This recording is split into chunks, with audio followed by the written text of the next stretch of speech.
From North Pole to South Pole and everywhere in between, when zipping up a Canada Goose jacket, one thing will always be certain. You will not be cold.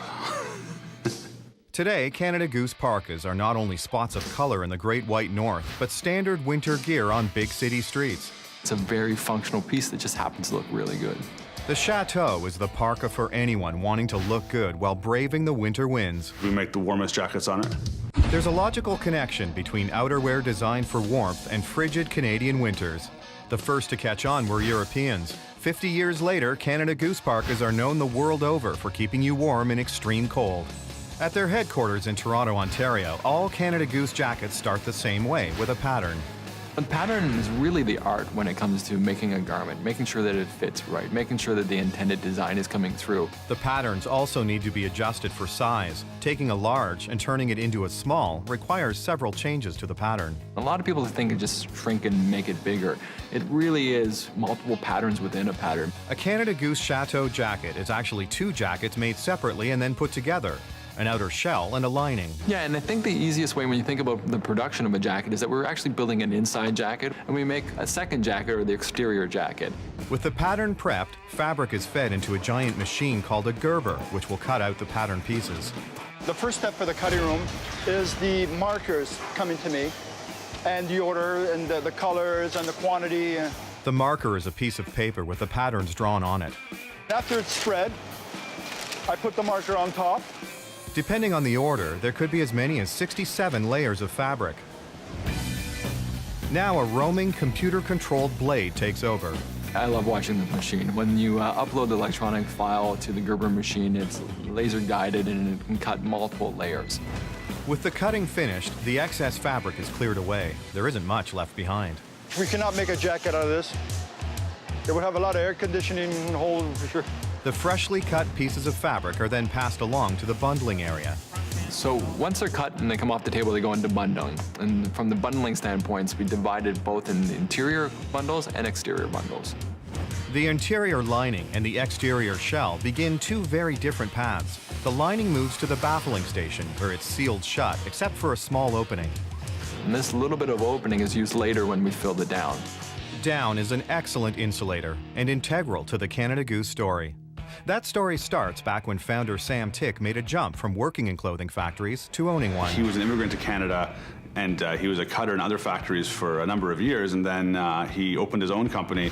Specializing in outerwear and industrial wear, the company took a leap forward when David Reese, Sam's son-in-law, joined the team.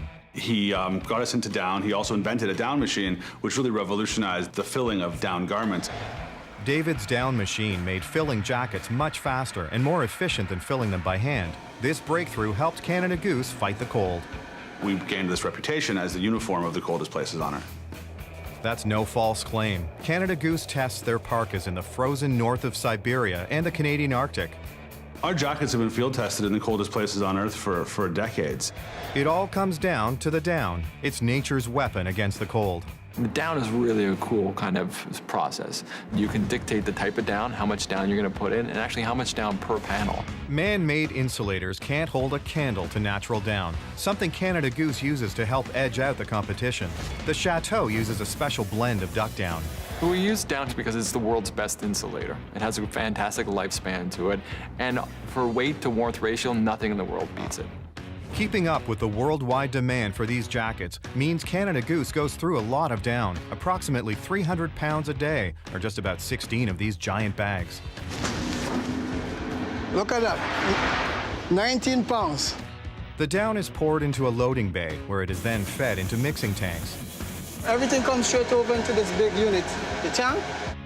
There is a mixer in the tank that fluffs the down and keeps it from sticking together. The machine is calibrated so that each piece gets the perfect amount of down. Because the computer setup, it tells you how much grams you need.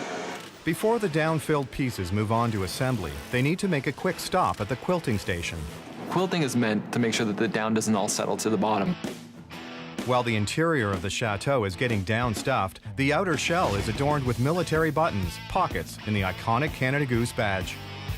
If you look at it and think of like a globe looking from straight down, anything that's white is actually water. Anything that's blue is actually islands. Now that the lining and the outer shell are complete, they're attached together. And it might look a little funny, but we actually build the jacket inside out. They are pulled right side out in a process called the turn. Then the jacket goes through top stitching, which adds extra strength and some visual panache. After all, the design is meant to make you look good while braving the cold.